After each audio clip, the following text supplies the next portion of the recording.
सभी दर्शकों को हमारे इस जीएस जीके प्रोग्राम में आपका स्वागत है।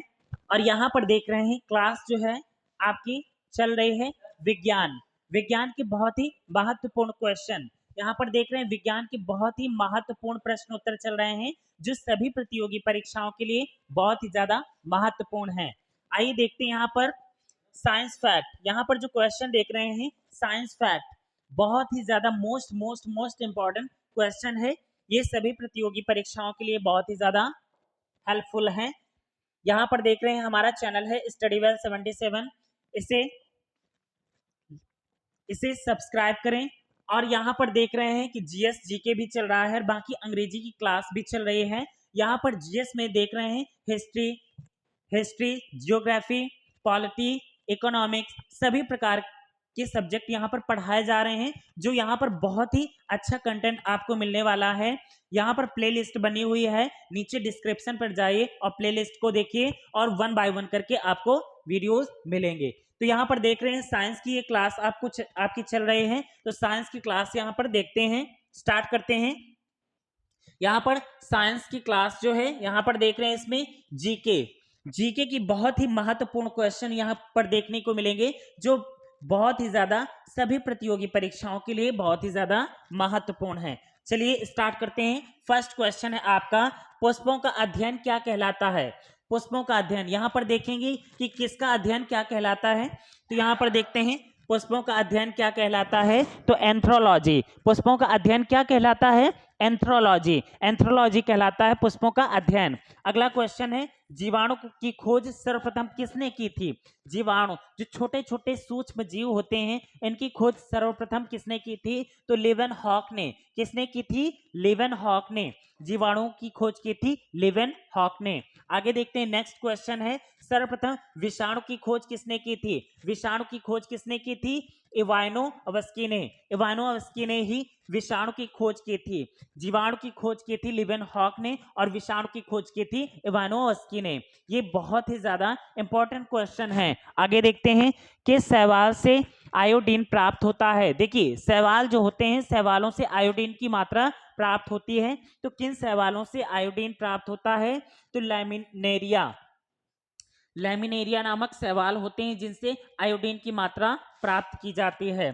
तो किस शैवाल से आयोडीन प्राप्त होता है? तो यहाँ पर लैमिनेरिया से ही आयोडीन प्राप्त होता है। नेक्स्ट क्वेश्चन है, जीव विज्ञान के जनक किसे माना जाता है? तो अरस्तु को ही जीव विज्ञान का जनक माना जाता है।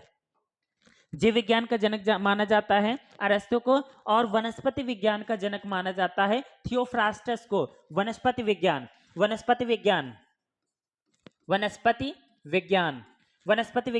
के जनक माने जाते हैं थियोफ्रास्टस।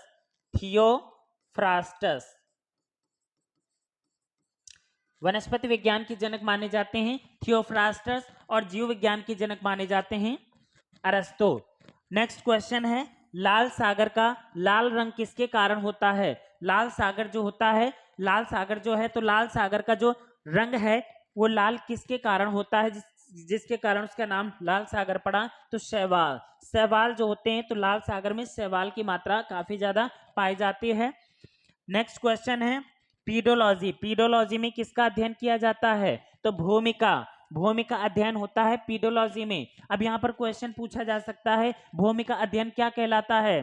तो पीडोलॉजी। भूमि का अध्ययन क्या कहलाता है? पीडोलॉजी कहलाता है। पीडोलॉजी में किसका अध्ययन होता है? तो भूमि का, अर्थात इस पृथ्वी यानी जमीन का भूमि का अध्ययन होता है। नेक्स्ट क्वेश्चन है, दूध के दही के रूप में, यहाँ पर देखते हैं, दूध से दही के रूप में जमने का कारण क्या है?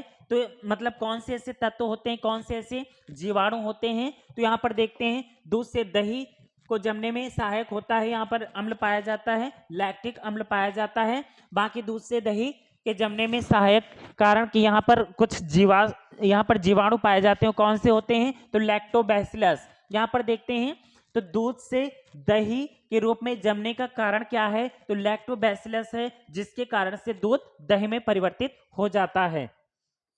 नेक्स्ट क्वेश्चन है, चेचक के लिए टीके का विकास किया था। अब चेचक के टीके का आविष्कार किसने किया था? तो एडवर्ड जेनर ने। यहाँ पर देखिए एडवर्ड जेनर ने चेचक के टीके का आविष्कार किया था। नेक्स्ट क्वेश्चन है बॉटनी। बॉटनी बॉटनी शब्द की उत्पत्ति किस भाषा से हुई है?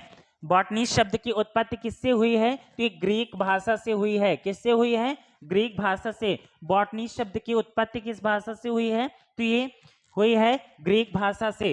आगे देखते हैं फलों का अध्ययन किस शाखा में किया जाता है, यानी फलों का अध्ययन क्या कहलाता है? तो यहाँ पर पोमोलॉजी। क्या कहलाता है? पोमोलॉजी कहलाता है। फलों का अध्ययन क्या कहलाता है? पोमोलॉजी कहलाता है। नेक्स्ट क्वेश्चन है शैवालों की कोशिका भित्ति किसकी बनी होती है? जो शैवाल होते हैं तो शैवालों की कोशिका भित्ति किसकी बनी होती है? तो उत्तर है आपका सेल्यूलोज की। किसकी बनी होती है? सेल्यूलोज की। जो कोशिका भित्ति होती है शैवालों की वो बनी होती है सेल्यूलोज की। नेक्स्ट क्वेश्चन है फाइकोलॉजी में किसका अध्ययन किया जाता है? फाइकोलॉजी जो होता है उसमें किसका अध्ययन किया जाता है? तो शैवालों का। आप क्वेश्चन यहां से भी बन सकता है शैवालों में किसका अध्ययन किया जाता है? तो शैवालों का अध्ययन किसके अंतर्गत किया जाता है? तो फाइकोलॉजी के अंतर्गत। यानी फाइकोलॉजी में किसका अध्ययन होता है? शैवालों का अध्ययन होता है। नेक्स्ट क्वेश्चन वनस्पति संवर्धन से संबंधित शाखा को क्या कहते हैं? वनस्पति संवर्धन से संबंधित शाखा को क्या कहा जाता है?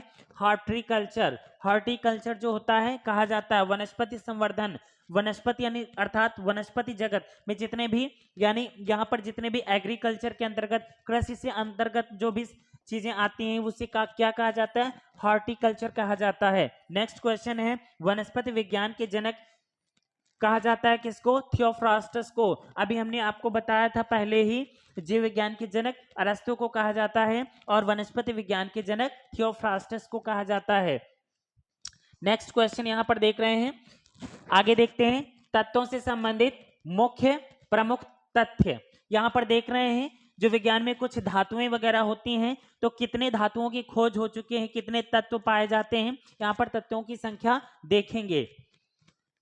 देख रहे हैं पहला क्वेश्चन है कुल ज्ञात तत्वों की संख्या कितनी है? तो यहां पर देख रहे हैं 118 तत्व। कितने तत्व हैं? 118 जो अभी तक मतलब संज्ञान में आए हुए हैं 118 तत्व। अगला देखते हैं प्रकृति में प्राप्त कुल तत्वों की संख्या कितनी है? प्रकृति में प्राप्त या है 94। प्रकृति में प्राप्त कुल तत्वों की संख्या कितनी है? 94 है। नेक्स्ट क्वेश्चन है कृत्रिम विधि से निर्मित कुल तत्व कितने? कृत्रिम रूप से निर्मित जो कुल तत्व हैं वो कितने हैं? 24 हैं। कितने हैं? 24 हैं। अगला देखते हैं धातु तत्वों की कुल संख्या कितनी है? धातु तत्व जो धातु हैं उनके तत्वों की संख्या कितनी है? 91 यानी 91। अगला क्वेश्चन है अधातु तत्वों की कुल संख्या कितनी है? 20। अधातु जो धातुएं हैं और धातुओं के बाद फिर अधातु हैं तो अधातु तत्वों की संख्या कितनी है? 20। अगला क्वेश्चन है उपधातु। उपधातु तत्वों की कुल संख्या कितनी है? तो यहाँ पर देख रहे हैं 7। यहाँ पर अभी देखा कृत्रिम विधि से निर्मित कुल तत्वों की संख्या है 24, धातुओं की संख्या कितनी है? 91 और अधातुओं की संख्या है 20 और यहाँ पर उपधातु कितने हैं? उपधातुओं की संख्या है 7। सबसे हल्का तत्व कौन सा है? हाइड्रोजन। यहाँ पर देख रहे हैं हाइड्रोजन H1 ये सबसे हल्की धातु है, सबसे हल्का तत्व है। सबसे भारी तत्व कौन सा है? ऑस्मियम। यहाँ पर देख रहे हैं सबसे भारी तत्व कौन सा है? ऑस्मियम है जो सबसे भारी तत्व है। अगला देखते हैं सबसे हल्की धातु कौन सी है? तो सबसे हल्की धातु है आपकी लिथियम। लिथियम सबसे हल्की धातु है और सबसे जो हाइड्रोजन है सबसे हल्का तत्व है और सबसे भारी धातु है आपकी। अगला क्वेश्चन देखते हैं द्रव्य धातु तत्व कौन सा है? तो पारा। पारा यहाँ पर देखिए द्रव्य धातु है। द्रव्य धातु यानी लिक्विड भी हो जाता है। पारा जो होता है वो लिक्विड हो जाता है और ठोस में भी परिवर्तित हो जाता है। तो ये आपका पारा जो है द्रव्य धातु का तत्व है। अगला देखते हैं द्रव्य अधातु तत्व कौन सा है? तो ब्रोमीन। ये काफी ज्यादा इंपॉर्टेंट है, ये सभी ये आपके केमिस्ट्री के क्वेश्चन है, बहुत ही ज्यादा इंपॉर्टेंट है। द्रव्य अधातु तत्व कौन सा है? ब्रोमीन जो है ये द्रव्य अधातु तत्व है और द्रव्य धातु तत्व है पारा। नेक्स्ट क्वेश्चन है विद्युत का सुचालक धातु तत्व कौन सा है? तो विद्युत का जो सुचालक तत्व होता है, धातु है, वो है चांदी यानी सिल्वर। अगला क्वेश्चन है विद्युत का सुचालक अधातु, विद्युत का सुचालक अधातु तत्व कौन सा है? तो वो है ग्रेफाइट। कौन सा धातु, वो क्या है, कौन सा तत्व है? तो वो है ग्रेफाइट, ग्रेफाइट। नेक्स्ट क्वेश्चन है सर्वाधिक विद्युत ऋणात्मक तत्व, सर्वाधिक विद्युत ऋणात्मक तत्व कौन सा है? तो वो है फ्लोरीन। कौन सा है? फ्लोरीन। नेक्स्ट क्वेश्चन देखते हैं यहां पर सर्वाधिक आयनन विभव वाला तत्व कौन सा है? हीलियम। सर्वाधिक आयनन विभव वाला तत्व कौन सा है? हीलियम। नेक्स्ट क्वेश्चन देखते हैं। नेक्स्ट क्वेश्चन, पानी की बूंदें गोल होने का कारण क्या होता है? जो वर्षा होती है, जब भी वर्षा होती है तो देखते हैं वर्षा में जो बूंदें गिरती हैं तो हमें गोल बूंदें दिखाई देती हैं, और जब नीचे पड़ती हैं तो बिल्कुल गोल दिखाई देती हैं। इसका कारण क्या है? तो पृष्ठ तनाव। यहाँ पर देखते हैं पृष्ठ तनाव के कारण ही वर्षा की बूंदें हमें गोल प्रतीत होती हैं, दिखाई देती हैं। नेक्स्ट क्वेश्चन है बादलों के वायुमंडल में तैरने का कारण क्या है? तो कम घनत्व। यहां पर देख रहे हैं कम घनत्व, उत्तर है आपका कम घनत्व। क्वेश्चन में पूछा जाता है बादलों के वायुमंडल में तैरने का कारण क्या है? बादल जो होते हैं तो वायुमंडल में घूमते रहते हैं यानी तैरते रहते हैं, तो वो बहुत ही ज्यादा हल्के महसूस होते हैं, क्योंकि वो जो जल होता है, जो जल होता है तब द्रव में नहीं बल्कि गैस में परिवर्तित रहता है, और गैस जो होती है वो चारों ओर इधर उधर करके उड़ती रहती है। तो यहाँ पर उड़ने का, वायुमंडल में तैरने का कारण क्या है? कम घनत्व, यानी उसका घनत्व जो होता है बहुत कम होता है, छोटा होता है, और वो बहुत हल्का महसूस होता है, इस कारण से वो चारों ओर घूमता रहता है। लेकिन जैसे ही मौसम में परिवर्तन होता है, जैसे ठंडा और गर्म उसमें महसूस हुए, यानी उसमें जैसे ही ठंडक लगती है तो जो गैस होता है वो जल में परिवर्तित हो जाता है, यानी आर्द्रता में परिवर्तित हो जाता है, और इसके बाद संघनन होने के पश्चात जो जल होता है वो ऊपर से नीचे गिर जाता है। आगे देखते हैं थोरियम।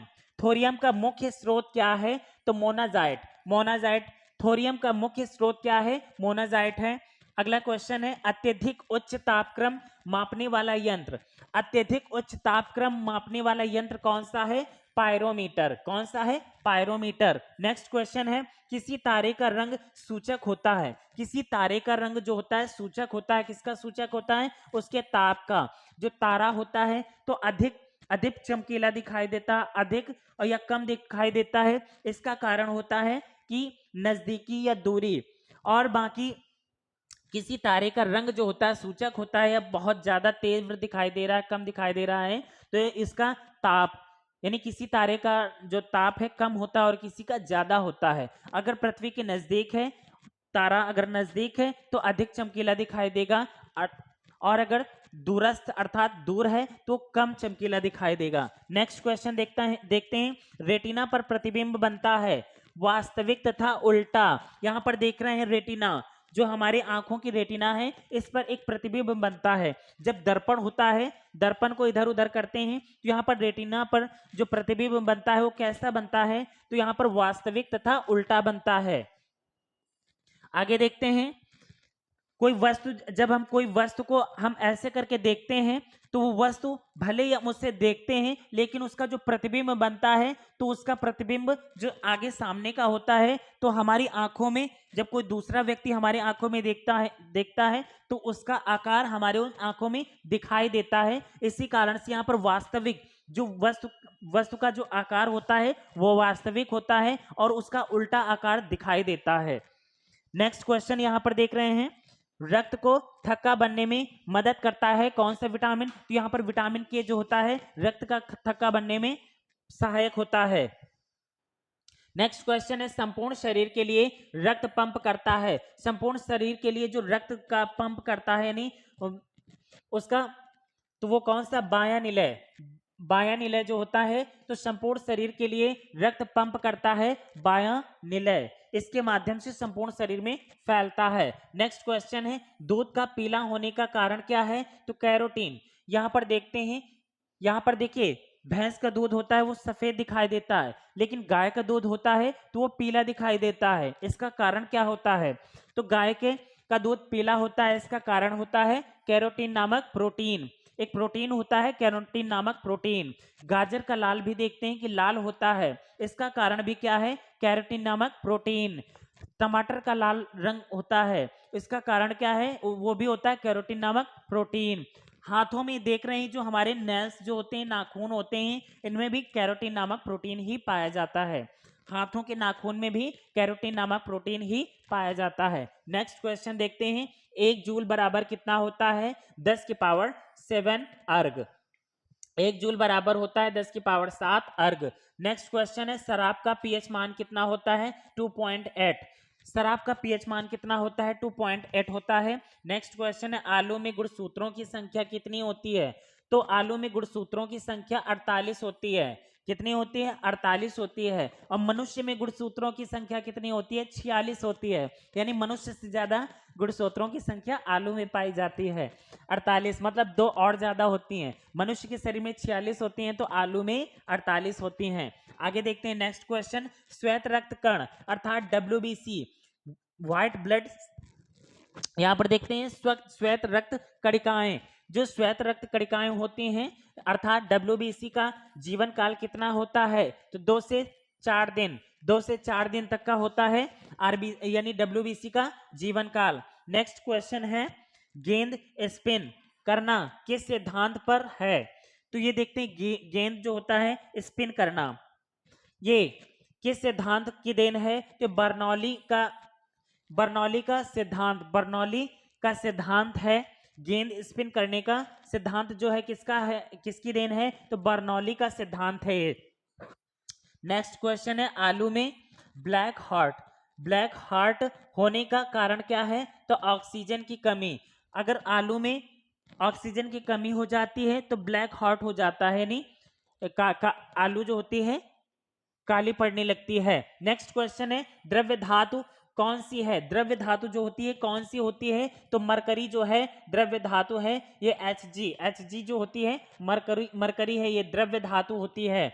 नेक्स्ट है, द्रव्य अधातु कौन सी है, तो ब्रोमीन, अभी हमने क्वेश्चन में बताया था Br यानी ब्रोमीन जो होती है द्रव्य अधातु होती है। सबसे हल्का तत्व कौन सा होता है, हाइड्रोजन यानी H होता है। सबसे हल्की धातु कौन सी होती है, लिथियम यानी Li होती है। आगे देखते हैं, सबसे हल्की गैस कौन सी होती है, सबसे हल्की गैस होती है हीलियम गैस होती है, ये आपकी सबसे हल्की गैस होती है He। आगे देखते हैं, सबसे भारी तत्व कौन सा होता है, तो सबसे भारी तत्व ओसमियम होता है यानी OS।